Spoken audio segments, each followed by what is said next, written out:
of late, the Pashmanda movement has deepened. And one good way to look at it will be the state of Bihar,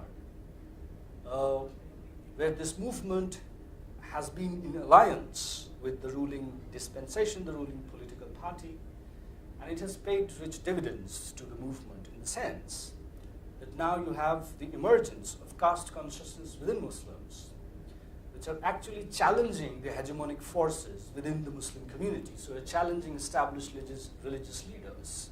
They're challenging established political leaders, which actually used to come only from the upper castes. So in that sense, the Pashmanda movement leads to plurality of authority within Muslim society, and therefore has the potential of democracy within the community.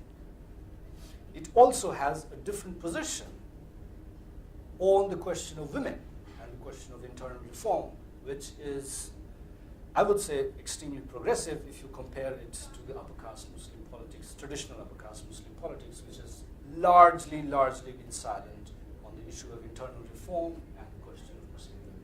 It is that the movement actually problematizes the whole question of a monolithic Muslim identity. You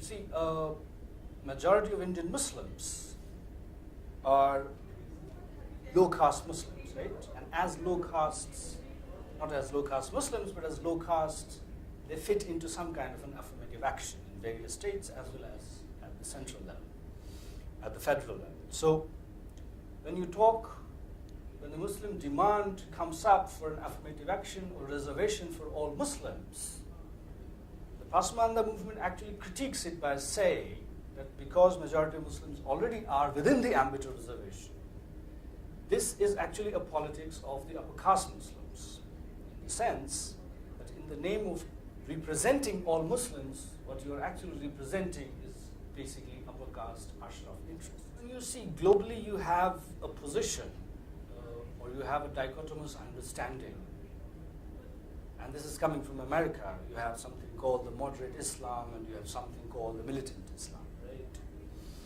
So whereas the militant Islam gets identified with violence, the moderate Islam gets identified with shrines, Sufism, Qawwalis, things like that.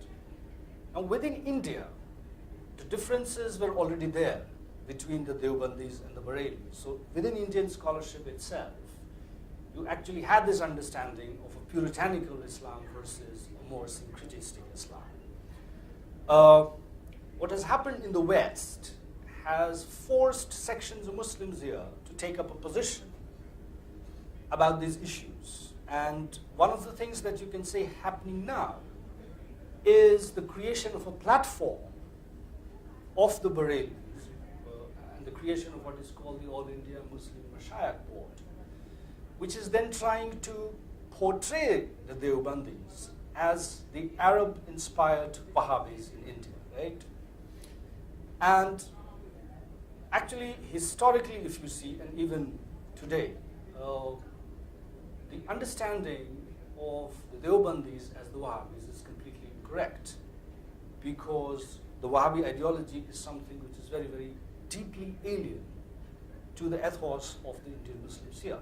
What I'm saying is that the global talk about Islam, that there are good Muslims versus there are bad Muslims, has led to a creation of a debate here as well.